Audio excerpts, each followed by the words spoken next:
الحمد لله رب العالمين الصلاة والسلام على أشرف الأنبياء والمرسلين أما بعد فقد قال الصادق عليه السلام إن لقتل الحسين حرارة في قلوب المؤمنين لا تبردوا أبدا صلوات محمد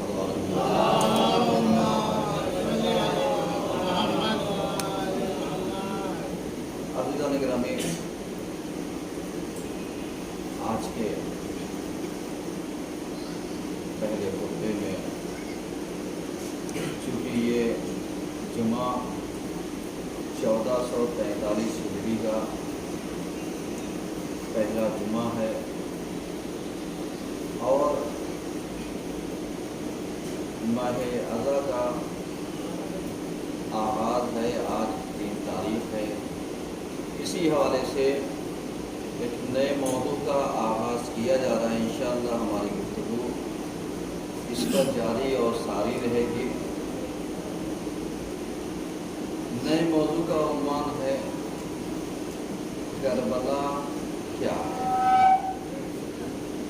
یہ ہے ہمارا موضوع اور اس پر گفتگو ہوگی انشاءاللہ۔ اگر آپ ملاحظہ فرمائیں اور دیکھیں، ہر انسان آج کے زمانے میں سوال کرتا ہے کہ کربلا کیا ہے۔ چونکہ ہم اہل تشیع میں سے ہیں، شیعیان حیدر کرار اور حسین کے ماتمدار ہیں، تو ہمارے لیے کربلا کا سمجھنا بہت مشکل نہیں ہے۔ لیکن کبھی کبھی ایسا ہوتا ہے کہ کچھ چیزیں اپنوں کو ہی سمجھائی جاتی ہیں۔ بہت سارے افراد ممکن ہے کربلا سے آشنا ہوں، کربلا سے آشنائی رکھیں، ممکن ہے انہیں پتا ہو کہ یہ جو محرم ہے یہ کیا ہوتا ہے، اور اس کربلا سے جو اس کا تعلق ہے کہ اس کا تعلق کیا ہو سکتا ہے۔ بہرحال کچھ چیزیں ہیں ہمارے اذہان عالیہ میں ہمیں سمجھنے کے لیے، ہمیں گزارش کرنے کے لیے اور ہمارے اندر غور و فکر کرنے کے لیے۔ کیونکہ اگر آپ سے کوئی ایک انسان سوال کر لے کہ صاحب کربلا کیا ہے، آپ کہیے گا کربلا ماتم کی جگہ ہے، آپ کہیے گا کربلا رونے کی جگہ ہے، آپ کہیے گا کربلا غم منانے کی جگہ ہے، تو اگر یہ آپ کہہ رہے ہیں تو یہ آپ کے احساسات ہیں، آپ کے جذبات ہیں اور آپ کا عقیدہ ہے۔ چونکہ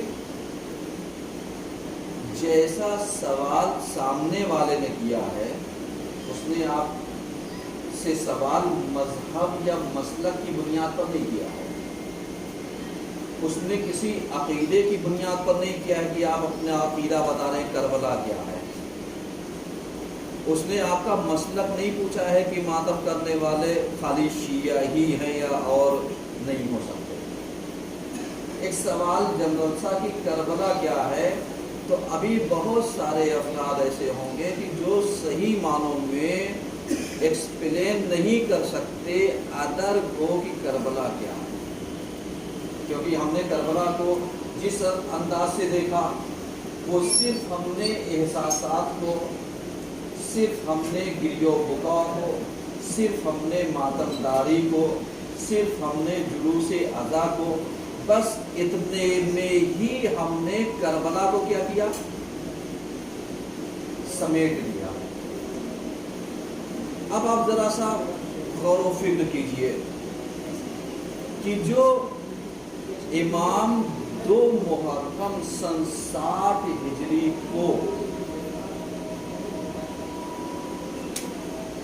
کربلا پہنچتا ہے، کیا واقعی وہ یہی مقصد لے کر کے گیا تھا جو آپ نے لیا ہے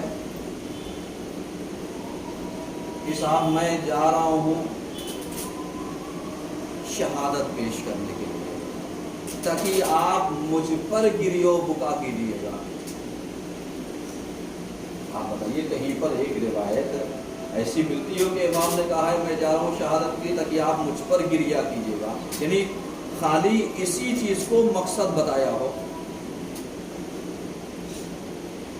اور فرما رہے یعنی یہ چیزیں قابل تعامل ہیں۔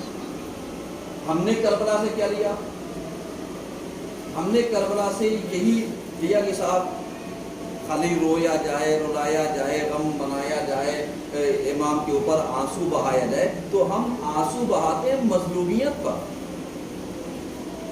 ہم آنسو بہاتے ہیں ان کے اوپر کیے گئے ظلم کے اوپر، کیونکہ ہم انسانی فطرت رکھتے ہیں۔ لیکن اگر یہ کہا جائے کہ کربلا واقعی کیا ہے، آپ سے جواب کیا ہے؟ یعنی غور و فکر کرنے کی چیزیں ہیں۔ کیوں؟ اس لیے کہ ہم نے کربلا کو لا کر کے اس قالب میں ڈھال دیا ہے کہ صاحب خالی گریہ و بکا، ماتم، مجلس، جلوس، رونا پیٹنا، یہ ہے کربلا۔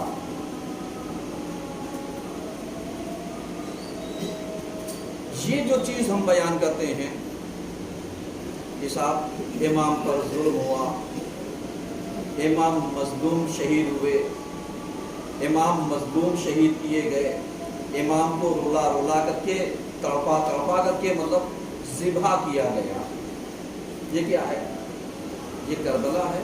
نہیں، کربلا میں ہوا واقعہ ہے، یہ کربلا نہیں ہے۔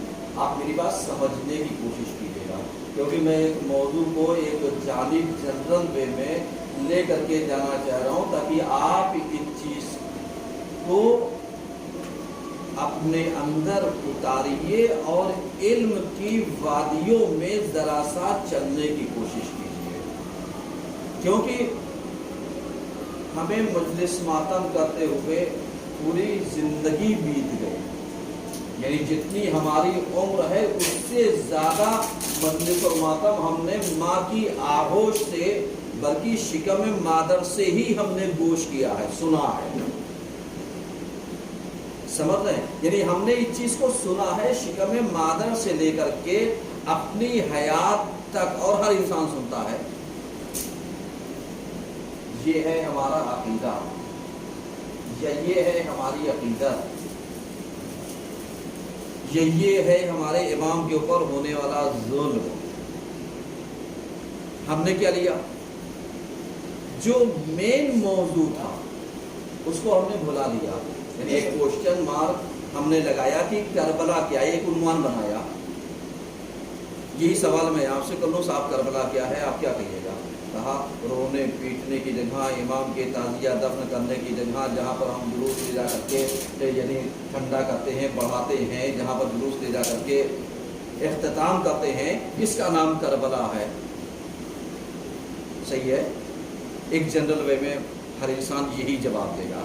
کیوں؟ اس لیے کہ جب کسی کو ابتدائی نالج دی جاتی ہے، ابتدائی حکم بتایا جاتا ہے، ابتدائی چیزیں بتائی جاتی ہیں، جیسے قرآن نے سب سے پہلا حکم دیا کہ تم کہو لا الہ الا اللہ،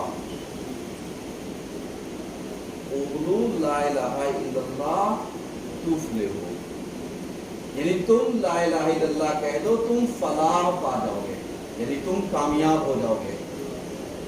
ایمانداری بتائیے کیا واقعاً اگر ہم خالی لا الہ الا اللہ کہہ کر کے اپنی پوری زندگی پر ٹھہر جائیں کامیاب ہو گئے؟ جیسے ایک بچے کو، جب ہم بچے کی بسم اللہ کرنے کے لیے جاتے ہیں تو ہم بڑے خوش ہوتے ہیں، آج میرا بچہ پڑھے گا۔ اس کی شروعات ہوتی ہے، اس کا آغاز ہوتا ہے، اس کی بسم اللہ ہوتی ہے۔ اس کو کیا پڑھایا جاتا ہے؟ کہا جاتا ہے بیٹا بسم اللہ الرحمن الرحیم کہو، اور بہت پڑھایا تو الف سے لے کر کے یہ تک پڑھایا، اس کا ہاتھ پکڑ کے لکھا دیا، کچھ دعا کے ساتھ۔ دعا پہلے پڑھائی گئی، رب یسر ولا تعسر وتمم بالخیر، ہم دعا کے ساتھ پڑھا دیتے ہیں۔ اب آپ بتائیے اگر بچہ الف سے لے کر کے یہ تک الفابیٹ لکھنا سیکھ لے اور اس کے بعد کہے صاحب ہم نہیں پڑھیں گے، کہا کیوں؟ کہا مولانا صاحب نے اتنا ہی پڑھایا تھا، یہی علم ہے۔ آپ کیا کہیے گا؟ دیکھیے مثالیں سمجھانے کے لیے میں دے رہا ہوں۔ کیا آپ واقعی اپنے بچے کے اتنے سے علم پر راضی ہیں؟ نہیں کہ اس کے بغیر کوئی کام ہو سکتا ہے؟ یعنی کوئی بچہ عربی یا اردو سیکھنا چاہے یا فارسی پڑھنا چاہے تو بغیر الفابیٹ کے مان جائے گا وہ؟ نہیں۔ اب وہ کہے گا یہی تو ہے، بس میں اتنا پڑھ لیتا ہوں سے لے کر کے یہ تک میں پڑھ لیتا ہوں، یہی الفابیٹ ہے، یہی اردو ہے، یہی عربی ہے، یہی فارسی ہے، اسی میں یہ استعمال ہوتا ہے، بس کافی ہے۔ اب کیا نالج مکمل ہو گئی؟ کہا بس کربلا ایسے ہی تم نے سمجھا ہے۔ کیوں؟ اس لیے کہ کربلا کے جو پیغامات ہیں، جس بنیاد پر اور جس بیس کے اوپر امام حسین علیہ السلام نے اتنا بڑا سفر طے کیا، سمجھ رہے؟ اتنا بڑا سفر طے کیا امام نے، اور طے کرنے کے بعد آ کر کے شہادت دے دی۔ ہم نے پکڑ لیا کہ امام شہید ہو گئے، رونا پیٹنا غم بنانا بس یہیں پر ٹھہر گئے۔ ہم یہ بھول گئے کہ امام نے اس سے پہلے کتنے مقاصد پیش کیے، کتنے خطبات دیے، کتنی باتیں پیش کی، کتنی چیزوں کو صحیح اور غلط میں فیصلہ کیا، صحیح پر ڈٹے رہے، یہاں تک کہ حقانیت پر اپنی جان کو کیا کر دیا؟ فدا کر دیا۔ ہم یہی بیس بھول گئے کہ امام نے کیا کیا۔ مثلا میں ایک مثال دے رہا ہوں جو ہمارے سماج میں رائج ہے، اور اب تو اللہ کا شکر ہے یعنی بہت سارے وعظ و نصیحت کے ذریعے، بہت ساری چیزوں کے ذریعے اب پھر بھی یعنی شیعت بہت ساری چیزوں پر مائل ہے۔ مثلا اگر نوجوان طبقہ جلوس لے کر کے جا رہا ہے، بالفرض میں مثال دے رہا ہوں کہ جلوس اس نے اٹھایا ظہر سے اور لمبا گشت کیا، مطلب لمبا گشت سے مراد کیا ہوگا کہ مغرب کے بعد جا کر کے اختتام پذیر ہوا۔ ظہر سے شروع کیا، مغرب بعد جا کر کے اختتام پذیر ہوا، اس بیچ میں اس سے چھوٹا کیا؟ نماز۔ آپ بتائیے یہ جو نوجوان طبقہ ہے، جو آج کا ہمارا یوتھ ہے، کہ اسے نماز چھوٹنے کا ذرہ برابر بھی غم ہوا؟ سوال ہے میرا، کیوں نہیں ہوا؟ کیوں؟ اس لیے کربلا کو اس نے کیا سمجھا تھا؟ صرف یہی سمجھا تھا کہ امام کے اوپر آنسو بہا لیں، رو لیں، رلا لیں، ماتم کر لیں، ان کا جلوس نکال دیں، یعنی ان کی شان میں ساری چیزوں کو ہم پبلک کو بتاتے رہے صاحب ظلم ہوا۔ یعنی جو امام نے دوران جنگ نماز قائم کی، اس کے اوپر ہماری کتنی توجہ رہی؟ رہی یا نہیں رہی؟ نہیں رہی۔ پھر کربلا سے آپ نے لیا کیا؟ یعنی آپ نے سمجھا ہی نہیں، کیونکہ جب آپ کا امام دوران جنگ، جہاں جنگ کی بازی لگائی گئی ہو، جہاں پر فداکاریاں ہو رہی ہو، جہاں پر قربانیاں پیش کی جا رہی ہوں، وہاں پر اگر اس چیز کو روک کر کے بتایا جا رہا ہے تو اس کا مطلب کیا ہوا؟ اس کا مطلب یہ وہ چیزیں ہیں کہ جس کو امام معصوم نے دوران جنگ پڑھا ہے۔ یہ بھی تو ہماری زندگی میں ایک سیرت ہونی چاہیے، یہ بھی تو ہماری زندگی میں کہ جب اس کے لیے جنگ کو روک کر کے نماز ادا کی جا سکتی ہے، کیا جلوس کو تھوڑی دیر کے لیے وہیں پر روک کر کے نماز کو قائم نہیں کیا جا سکتا؟ غور کیجیے، اس کا مطلب کربلا جو ہم سمجھتے ہیں وہ الگ ہے، جو حسین نے پیغام دیا وہ الگ ہے۔ ہمیں سمجھنے کی کس چیز کی ضرورت ہے؟ میں ابتدائی مثالیں دے رہا ہوں تاکہ آپ سمجھیے۔ اب یہی جلوس اگر آپ بالفرض مغرب کے بعد اٹھائیں اور لے جا کر کے جیسے 11:30 اور 12 کے بعد وہ ختم ہو، آپ بڑے خوش حساب مولا کہ 2 تاریخ کا جلوس اٹھانا ہے، مولا کی 3 تاریخ کا جلوس اٹھانا ہے، 4 منانی ہے، 5 6 الی آخر 10 تک۔ یہ بھی اوائل ایام اعزا ہے۔ اس کے اوپر دل میرا مطمئن ہے کہ ہم مولا کے لیے سارا وقت ہم نے اپنا نکال دیا، مطمئن ہے نہیں؟ کیونکہ ہم اہتمام کر رہے ہیں، ہم آرگنائزر ہیں، ہم ساری چیزوں کو وہ کر رہے ہیں، اور کرنے کے بعد جو چیز ہم سے چھوٹی وہ کیا چھوٹی؟ وہ چیز چھوٹ گئی، مغرب اور عشاء کی نماز۔ چلیے کورونا وائرس کے چلتے، لاک ڈاؤن کے چلتے ابھی جلوس باہر نہیں نکل سکتا، مجلسیں شروع ہو گئی 7:30 بجے سے، ہم مجلس کر کے گھر پہنچے 11:30 بجے کے بعد۔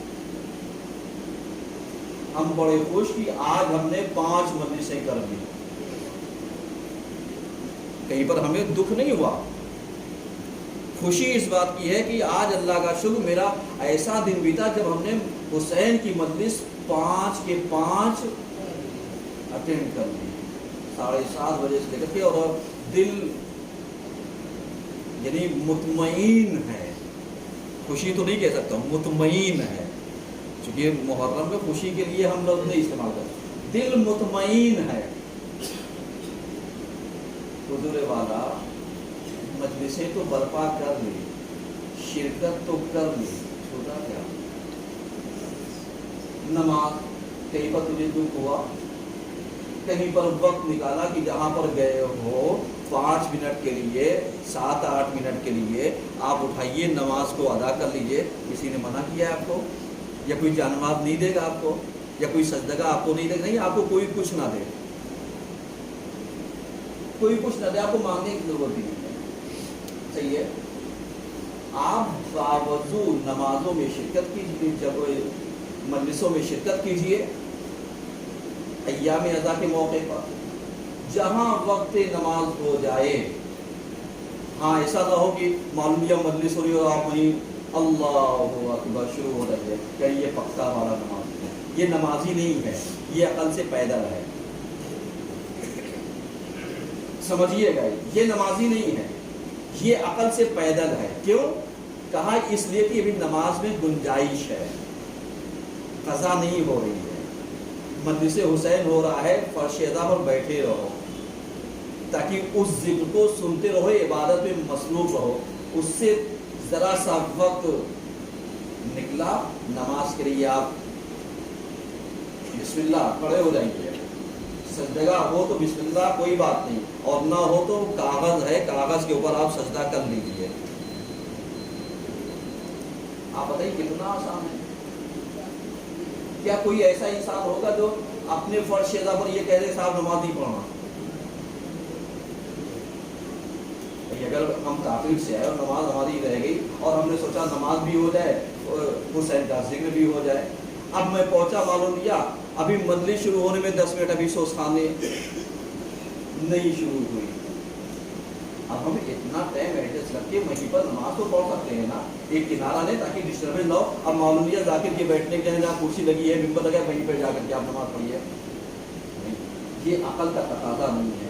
عقل کا تقاضا یہ ہے کہ آپ ایسی جگہ کا انتخاب کیے جہاں پر نہ آپ کو ڈسٹربنس ہو نہ کسی کو ڈسٹربنس ہو۔ آپ ذرا سا بتائیے، اگر اس نظریے سے آپ کربلا کو لیں گے تو کربلا ادھوری رہے گی یا پوری رہے گی؟ پوری ہو جائے گی۔ اور حسین کا جو مقصد، چونکہ حسین کے نانا نے 2 چیزیں دی تھی، ایک قرآن اور ایک اہل بیت۔ کیا دونوں ایک دوسرے کے بغیر مکمل ہیں؟ نہیں، نہ قرآن اہل بیت کے اور نہ اہل بیت قرآن کے، یہ مکمل نہیں ہے۔ آپ ان دونوں کو ہاتھ میں لیجئے، آپ ان دونوں کے پیروکار بن جائیے۔ قرآن جو حکم دے گا صاحب نماز پڑھیے، اہل بیت پڑھ کے بتائیں گے کیسے پڑھی جائے گی۔ قرآن حکم دے گا کہ آپ زکوٰۃ اور خیرات نکالیے، یہ نکال کر کے بتائیں گے کہ کیسے خیرات اور زکوٰۃ نکالنی ہے۔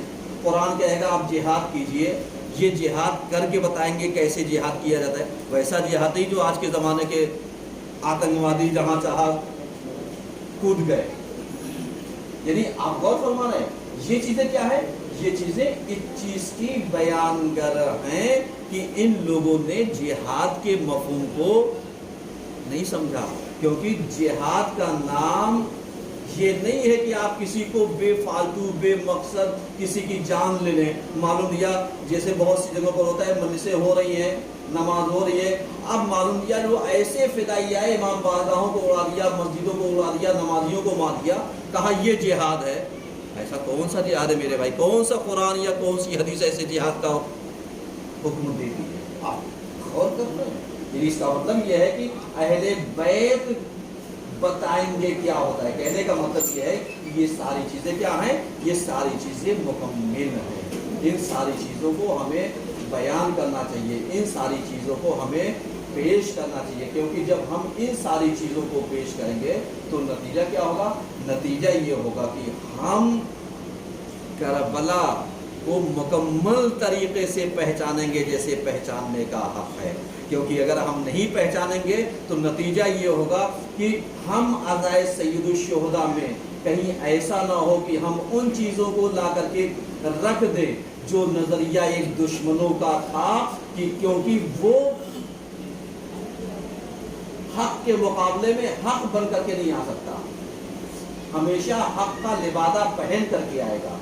آج ملنگیت، اخباریت اور بہت ساری چیزیں اسی میں شامل حال ہو گئی، جس نے عزاداری کے چہرے کو کیا کیا؟ مخدوش کر دیا۔ اب آؤ دیکھو، ائمہ کی عزاداری ہے، پیغمبر نے اپنے زمانے میں عزاداری کی ہے، اس سے پہلے نبیوں کی عزاداری کی، جو بھی کربلا سے گزرا نبیوں کی ہسٹری پائی جاتی ہے، اس نے گریو بکا کیا، پیغمبر نے، اس کے بعد مولا علی نے، امام حسن، یعنی ان لوگوں نے پورا ایک سلسلہ، اور اس کے بعد جو چوتھے امام کی عزاداری ہے، پانچویں امام کی، چھٹے امام کی، الی آخر ہمارے آخری امام تک۔ اب آ کر کے دیکھو انہوں نے عزاداری کے اہتمام میں کیا کیا ہے۔ قرآن نے غم منانے کے لیے کہا کہ صاحب شہداء جس نے اللہ کی راہ میں جان دے دی وہ مرا نہیں ہے، یہ غم بتائیں گے کہ شہداء کا، شہیدوں کا غم کیسے منایا جاتا ہے، اہل بیت ہی تو بتائیں گے، تب سمجھ میں آئے گی کربلا کیا ہے۔ انشاءاللہ باقی باتیں آئندہ عرض کریں گے۔ اعوذ باللہ من الشیطان الرجیم، بسم اللہ الرحمن الرحیم، والعصر ان الانسان لفی خسر الا الذین آمنوا وعملوا الصالحات وتواصوا بالحق وتواصوا بالصبر۔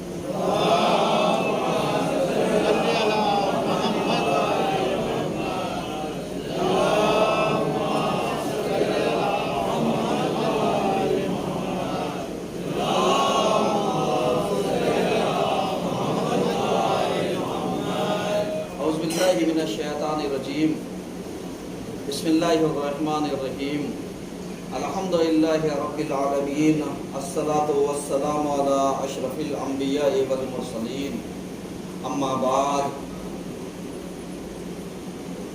فقد قال الحسین علیہ السلام ھذا ما اوصى به الحسین ابن علی ابن ابی طالب الی اخیہ محمد دل معروف بابن الحنفیہ ان الحسین یشہد اللہ الہ الا اللہ وحدہ لا شریک لہ وان محمدا عبدہ ورسولہ۔ صلوات پڑھیے سب مل کر۔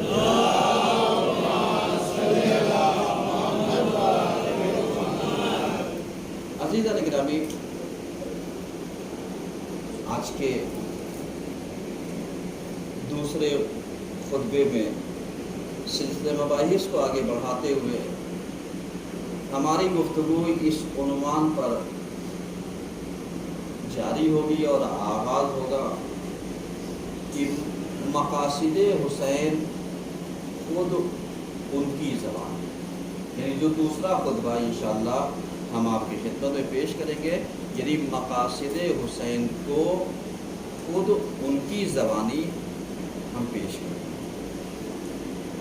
اب آپ ذرا سا ملاحظہ فرمائیے اور دیکھیے کہ امام نے اپنی زبان سے مقصد حسینی کو کس طریقے سے پیش کیا اور کیا کہا ہے، کیونکہ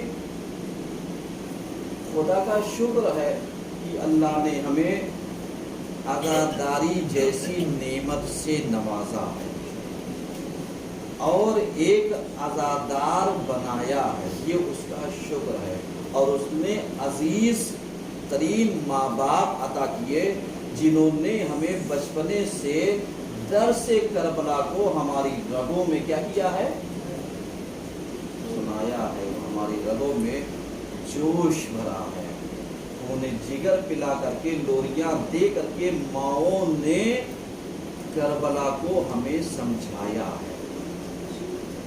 اب مقاصد حسین کو ہم ان کی زبانی سیکھنا چاہیے تاکہ جو چیزیں ہم عزاداری میں، مجلس حسین میں، ماتم حسین میں ان ساری چیزوں کو پیش کرتے ہیں، لیکن خود امام نے کیا کہا ہے، کیونکہ جو مجلسیں برپا ہوتی ہیں، جو مجلسیں ہوتی ہیں، یہ ایک حسین کے اوپر کیا جانے والا ظلم ہے، جو ہم پوری دنیا کو یہ بتاتے ہیں کہ حسین مظلوم شہید ہوئے ہیں اور انہوں نے ظلم کے خلاف ہمیشہ آواز اٹھایا ہے۔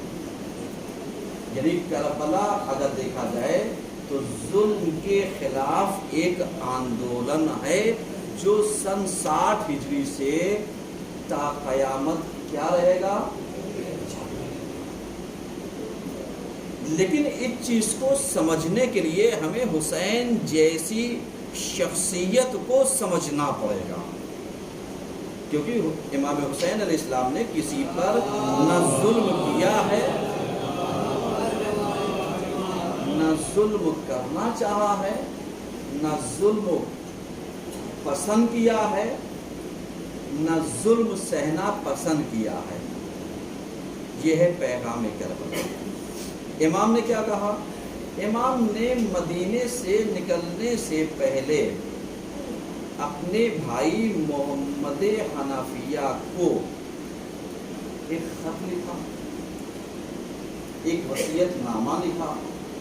چونکہ میں نے عنوان اس لیے اس کو یہاں پر خطبے کا بنایا ہے تاکہ امام کے مقاصد کو ان کی زبانی میں آپ کی خدمت میں پیش کر سکوں، کیونکہ امام کی زبانی جو مقاصد ہیں وہ پیش نہیں ہوئے، اگر پیش ہوئے تو توڑ مروڑ کر کے آدھے ادھورے پیش کیے ہیں، اور ہر ذاکر خطیب اور ہر عالم نے اس کو اپنے انداز میں بیان کیا، جبکہ عالم یا خطیب کی بھی غلطی نہیں ہے، وہ پون گھنٹہ، ایک گھنٹہ، سوا گھنٹے میں آپ کو تاریخ نچوڑ کر کے تو دے نہیں دے گا، اور اس کے پاس کوئی ایسا سلسلہ تو ہے نہیں کہ سامعین ایک جیسے ہوں جو دروس کا سلسلہ وہ قائم رکھے کہ آج پہلے دن یہ اتنا، دوسرے دن اتنا بتائیں گے، تیسرے دن اتنا بتائیں گے، چوتھے دن اتنا بتائیں گے. اور ہمارے یہاں کی عوام بھی ماشاءاللہ اگر ایک خطیب ایک موضوع کا انتخاب کرے کہ جو کس چیز کے اوپر ہو، تبلیغ دین کے اوپر منحصر ہو، ہم پہلے دن تو جا کر کے یہ سوچتے ہیں مجلس میں پھنس گئے، اگلے دن سے ہم کہیں گے یار ان کو نہیں سنیں گے، چلیں گے دوسری والی مجلس میں. کیوں؟ اس لیے کہ ان کی بات سمجھ میں نہیں آ رہی ہے. اس کا مطلب کیا ہوگا؟ اس کا مطلب یہ ہوگا کہ بعض اوقات یعنی عالم پیش تو کرنا چاہتا ہے لیکن سامعین نہ سننا چاہتا ہے نہ لینا چاہتا ہے. اور اس کے علاوہ سب سے بڑی غلطی نوجوانوں سے کہہ رہا ہوں تاکہ یہ جہاں پر بھی مجلسوں میں شرکت کریں ان سے مخاطب ہوں کہ اگر مجلس حسین کے لیے نکل رہے ہو تو فرش عطا پر جا کر کے بیٹھنا تمہارا اخلاقی فریضہ ہے. سمجھیے گا کیونکہ کووڈ کا دور ہے، آپ اور ہم جتنا اس کو بچا سکتے ہیں، جتنا ہم اس کے بارے میں غور و فکر کریں، جتنا لحاظ کریں اتنا ہی ہمارے لیے کیا ہوگا؟ بہتر ہوگا. یعنی ہم ان چیزوں کی رعایت کریں جو میڈیکل نے گائیڈ لائن دی. صحیح ہے؟ مجلسوں میں جائیں تو ہم باہر بھیڑ نہ لگائیں، کیونکہ اگر مجلس کے لیے آئے ہو تو فرش عطا بہت ہے، اور اگر باہر بات کرنے کے لیے گئے ہو تو خدا را جس سے بھی بات کرنی ہے اس کو لو کسی گیسٹ ہاؤس میں چلے جاؤ تاکہ وہاں کھا پی لینا، آرام سے باتیں کر لینا، جتنا دل چاہے خوب باتیں کر لینا. لیکن خدا را مجلسوں کے ماحول کو باہر کھڑے ہو کر کے برباد نہ کیجیے. اس لیے کہ باہر کھڑے ہوں گے اور خدا نخواستہ کسی کی وجہ سے مجلسوں پر کوئی آنچ آئی تو ذمہ دار وہ نہیں ہوں گے جو اندر بیٹھے ہوں گے، ذمہ دار وہ ہوں گے جن کی وجہ سے یہ آنچ آئے گی، چاہے وہ باہر کھڑے ہونے والا چاہے ایک چھوٹا سا بچہ ہو یا کھڑا ہونے والا ایک بزرگ ہو. ایک سلوات پڑھیے سمجھ.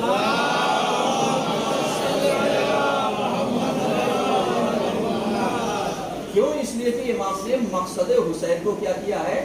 بتایا ہے. کیسے بتایا ہے؟ اس طریقے سے ھذا ما اوصى به الحسین ابن علی ابن ابی طالب الى اخیہ محمد المعروف بابن الحنفیہ ان الحسین یشہد اللہ الہ الا اللہ وحدہ لا شریک لہ وَأَنَّ مُحَمَّدًا عَبْدُهُ وَرَسُولُهُ.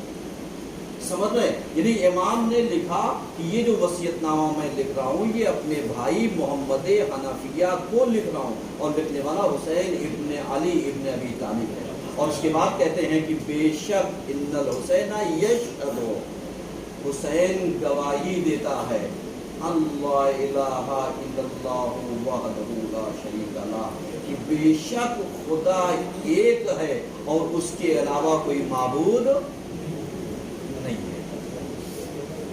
ایمانداری سے بتائیے، امام نے پہلا مقصد اس چیز کو بتایا، کس چیز کو؟ یشہد اللہ الہ الا اللہ وحدہ لا شریک لہ واشہد ان محمدا عبدہ ورسولہ. اور حسین گواہی دیتا ہے کہ محمد یہ کون ہیں؟ اللہ کے بندے ہیں اور اس کے رسول ہیں. اس کا مطلب کیا تھا؟ اس کا مطلب جو یزید تھا اس کو ٹھوکا دیا. کیسا ٹھوکا دیا؟ یعنی اس نے یہی کہا تھا کہ کوئی وحی نہیں آئی، کوئی قرآن نہیں آیا، کوئی پیغمبر نہیں آیا، کوئی دین نہیں آیا. اس لیے کہ جب پیغمبر کا انکار کر دو گے تو دین کون سا بچے گا؟ اب امام نے کیا بتانا چاہا؟ امام نے سب سے پہلے آغاز عقل مندوں کو یہی کہا کہ اس نے یہ کہا تھا کہ وحی نہیں آئی، قرآن نہیں آیا، میں کہتا ہوں ان الحسین یشہد، حسین گواہی دیتا ہے کہ بے شک حسین کون ہے؟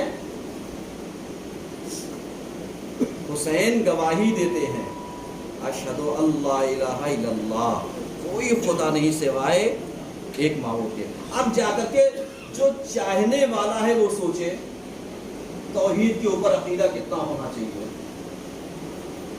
پیغمبر کے اوپر یقین کتنا ہونا چاہیے، پیغمبر کے اوپر ہمیں عقیدہ کتنا رکھنا چاہیے، اس لیے کہ قرآن نے پیغمبر سے یہی کہا تھا کہ جو کچھ یہ تمہیں دے دیں امتیوں کو، کون؟ پیغمبر، ما آتاکم الرسول فخذوہ، تم اسے کیا کر لینا؟ لے لینا، وما نہاکم انتم فانتہوا، اور جس سے یہ تمہیں روک دے اسے تم کیا ہو جانا؟ رک جانا۔ اب جو ان کا پیروکار نہیں ہوگا وہ کیا کرتا ہے؟ وہ یہی کرتا ہے کہ اپنے منمانی بہت ساری چیزوں کو دین میں کیا کر دیتا ہے؟ شامل کر دیتا ہے۔ مثلا یزید نے کہا کہ صاحب اگر مجھے شراب پینے کو دین محمدی میں نہیں ملے گا تو میں دین مسیحی میں پی لوں گا۔ اس کا مطلب کیا تھا؟ یعنی اگر محمد نے اس کو حرام کر رکھا ہے تو مجھے یہاں نہیں ملے گا، ہم جا کر کے مذہب عیسائیت میں پی لیں گے، اس کا مطلب ہم اس کو نہیں چھوڑیں گے۔ کہنے کا مطلب کیا تھا؟ ہم اس کو نہیں چھوڑیں گے۔ اب آج آپ پلٹ کر کے دیکھیے، پیغمبر نے شراب جیسی نجس چیز کو حرام کرا دیا۔ یہ نجس ہے، حرام ہے، اس سے مستی ہوتی ہے، چڑھتی ہے، انسان کی عقل ظاہر ہو جاتی ہے، انسان اس کے پینے کے بعد گھر میں لڑائی جھگڑا، چیزوں کو برباد کرنا، مارنا پیٹنا، حرمت کو پامال کرنا، ایک چیز کے بدلے کتنی برائیاں آتی ہیں۔ اور نہ یقین ہو تو آپ کو روڈ کے اوپر کبھی کبھی شرابیوں کو آپ دیکھیے، یہ جب یہ ادھم مچاتے ہیں تو کیسے مچاتے ہیں، اور کبھی جب زیادہ پی لیتے ہیں تو کہیں نالی پہ پڑے ہوتے ہیں، کہیں ادھر کہیں ادھر، کہیں گندگی میں، کہیں کسی کو کوئی پرسان حال نہیں ہوتا۔ اس کا مطلب کیا تھا؟ یعنی پیغمبر نے اس کو منع کیا۔ پیغمبر کے ماننے والوں کے اوپر فریضہ کیا ہے؟ بس آخری بات، ٹائم پورا ہو گیا تقریباً۔ پیغمبر کے ماننے والے کے اوپر فریضہ کیا ہے؟ فریضہ یہی ہے کہ شراب جیسی نجس شے سے انسان کیا کرے؟ پرہیز کرے۔ اور جو حسین کا چاہنے والا ہے، حسین نے پہچانوایا، کیا کہا؟ یزید رجل شارب الخمر، یزید کون ہے؟ ایک شرابی ہے، شراب پینے والا ہے۔ اب ذرا سا آپ اپنے آپ کو تولیے کہ آپ اس جیسی خباثت سے، اس جیسی ضلالت سے اگر محفوظ ہیں تو سمجھو دین بچا ہوا ہے، اور اگر محفوظ نہیں ہے تو اس کا مطلب حسین نے جس شخص کے خلاف آواز اٹھائی تھی اس کی ایک صفت یہ تھی، وہ شرابی تھا۔ صحیح ہے؟ آج ہم پکے حسینی ہیں، ہم پکے عزادار ہیں، ہمارے اندر کیا ہونا چاہیے؟ یعنی اس جیسی لعنت کو ہم سے کوسوں دور ہونا چاہیے۔ لیکن اگر کوئی فیشن کے نام پر، ذائقے کے نام پر، ویرائٹی کے نام پر ذرا سا چسکا لے لے یا چسکی لے لے، بات کہہ رہا ہوں، اور اس کے بعد کہہ رہے یہ وہ نہیں ہے، اس لیے کہ پیغمبر نے شراب کہا، یہ شراب نہیں، یہ فلاں ہے، نام نہیں لینا چاہتا میں، سمجھیں یہ فلاں ہے اور یہ فروٹ سے بنی ہے، اور اس کے بعد دھوکہ کسے دے رہے ہو؟ دھوکہ کسے دے رہے ہو؟ اب جا کر کے تم فیصلہ کرنا کہ تمہارا شمار یزیدیوں میں ہے یا تمہارا شمار حسینیوں میں ہے. اس لیے کہ کسی کے بتانے کی ضرورت نہیں ہے کہ حسینی بننے کے لیے شرط کیا ہوتی ہے, کسی کو بتانے کی ضرورت نہیں ہوتی کہ یزیدی ہونے کے لیے شرط کیا ہوتی ہے. بس اپنا اپنا کردار ملاتے جانا, جس کا کردار حسینی جیسا ہوگا وہ حسین جیسا بن جائے گا, جس کا کردار یزیدی جیسا ہو جائے گا وہ یزید جیسا ہو جائے گا. ایک سلوات کو یہ سمجھ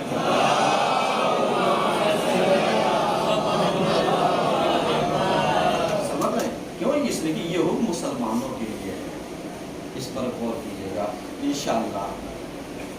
یعنی ہم کوشش کریں گے, ہم لوگ کی جتنی بھی عزاداریاں, جتنی بھی مجلس ماتم ہو رہی ہے, کوشش کیجیے, شرکت کیجیے, لیکن کہیں پر ایسی حرکت یا ایسی چیزیں نہ کیجیے گا کہ جہاں پر یعنی میڈیکل کی گائیڈ لائن سے یا ویسے کوئی دقت ہو یا ہم خود بے احتیاط ہو جائے. ایسا کچھ نہیں ہے, احتیاط کریں گے, محفوظ رہیں گے, آپ بھی محفوظ رہیں, عزاداروں بھی محفوظ رکھیں, عزاداری کو بھی بچائیں, حسین کا ذکر بھی انشاءاللہ کرتے رہیں. اعوذ باللہ من الشیطان الرجیم, بسم اللہ الرحمن الرحیم. ان اللہ و ملائکتہ یصلون علی النبی یا ایھا الذین آمنوا صلوا علیہ وسلموا تسلیما. اللهم صل علی سیدنا محمد صلی اللہ علیہ وآلہ وسلم وعلى امیر المؤمنین علی نبی تعالی وعلی فاطمہ محمد وعلی مسلم صلی اللہ علیہ وسلم شہید بکربلا.